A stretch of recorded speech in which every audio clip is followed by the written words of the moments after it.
အားလုံးပဲမင်္ဂလာပါခင်ဗျာကျွန်တော်နာမည်ကတော့ထွန်းတင်ဝင်းပါရွှေလင်းစိန်စံချိန်စံချိန်ပြောင်းလဲခြင်းအကြောင်းနဲ့ပတ်သက်ပြီးတော့အနေငယ်လေးပြောစရာလေးရှိပါတယ်ခင်ဗျာအဲ့ဒါကတော့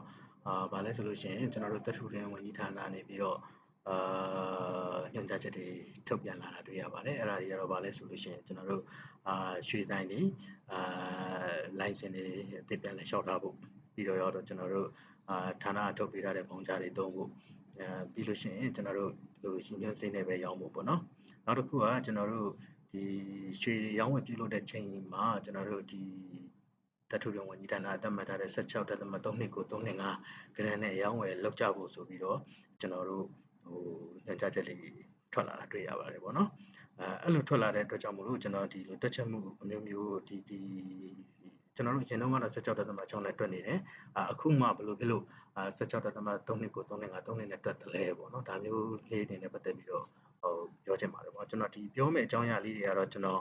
ဒီတွက်ချက်မှုအမျိုးမျိုးနဲ့ပတ်သက်တဲ့စံနှုန်းများစာအုပ်လေးတစ်ခုရှိပါတယ်အဲ့ဒါကတော့ဗန်နာရေးနဲ့ခွန်ဝန်ကြီးဌာနနေပြီးတော့ကျွန်တော်တို့1969ခုနှစ်မှာထုတ်ပြန်ထားတာဖြစ်ပါတယ်ပေါ့နော်ပြီးတော့ကျွန်တော်တို့တရတီဝန်ကြီးဌာနညွှန်ကြားချက်တွေရန်ကုန်ရှိလုပ်ငန်းရှင်များတင်ဝန်ကြီးရဲ့ကျွန်တော်တို့ Facebook page ဟာလေးတွေကိုကျွန်တော်ကိုးကားပြီးတော့ပြောမှာဖြစ်တယ်ပေါ့နော်ရခင်တုန်းကကျွန်တော်တို့ရွှေတစ်ကြက်သားမှာကျွန်တော်တို့16.6 gram ရှိတယ်ပေါ့နော်ယခုရွှေတစ်ကြက်သားမှာဆိုလို့ရှိရင်ကျွန်တော်တို့16.329 325 3 gram ဆိုပြီးရှိပါတယ်ပေါ့နော်အထက်ပါနှစ်ခုရဲ့ကွာချက်ချက် gram ရင်းကတော့3.2ခွန်3 6ခွန်468 gram ဆိုပြီးရှိပါတယ်ပေါ့အဲ့ဒါလေးကိုရွေးဖွဲလိုက်လို့ရှိရင်ကျွန်တော်2ရွေးလောက်ရှိတယ်ပေါ့နော်ကျွန်တော်16.329 325 3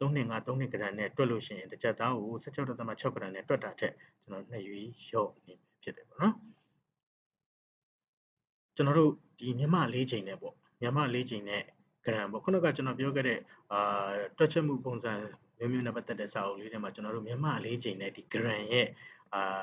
ဆက်သွယ်ချက်လေးတွေပေါ့နော်အဲ့ဒါလေးတွေကျွန်တော်တို့ရေးထားတာတွေ့ပါတယ်အဲ့ဒါကတော့ဗာလဲဆိုရင်ရွေးလေးတစ်ရွေးကကျွန်တော်တို့3.136 ခွန်3လုံး36 gram ရှိတယ်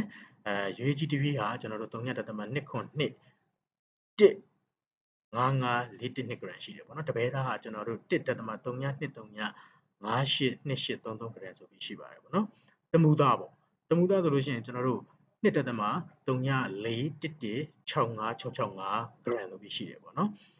တမတ်သားပေါ့တမတ်သားဆိုလို့ရှိရင်ကျွန်တော်တို့4.382 33133 gram ဆိုပြီးရှိပါတယ်ငါးမူသားဆိုရင်ကျွန်တော်တို့8.16466 266ဆိုပြီးရှိတယ်ချက်သားမှာဆိုရင်ကျွန်တော်တို့16.329 325 3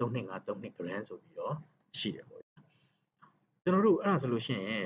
16.6နဲ့တွက်တုံးကတစ်ချက်သားက128ပဲရှိတယ်ပေါ့အခုကျွန်တော်တို့အဲ့ဒါဆို16.329 329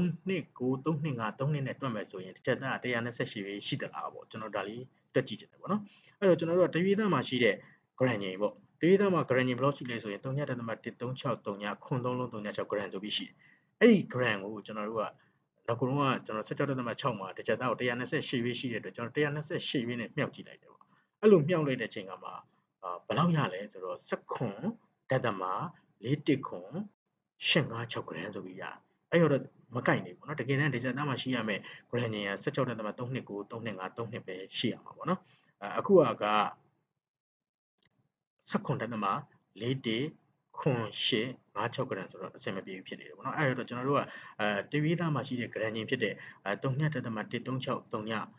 3ခွန်306ကိုကျွန်တော်120နဲ့မြှောက်ကြည့်လိုက်တယ်အဲ့လိုမြှောက်လိုက်တဲ့ချိန်ကဘာတွေ့လဲဆိုတော့16.329 324ခွန်2 gram ဆိုပြီးတွေ့ရတာဖြစ်ပါတယ်အဲ့အတွက်ကြောင့်မို့လို့ဒီချက်သားဟာကျွန်တော်တို့120ရွေးဖြစ်ပါတယ်ပေါ့နော်16.6 gram နဲ့တွက်တုံးကလို့ဒီချက်သား120ရွေး128ရွေးမရှိတော့ဘူးဆိုတာတွေ့ရပါတယ်ခင်ဗျာအားလုံးကျေးဇူးပါ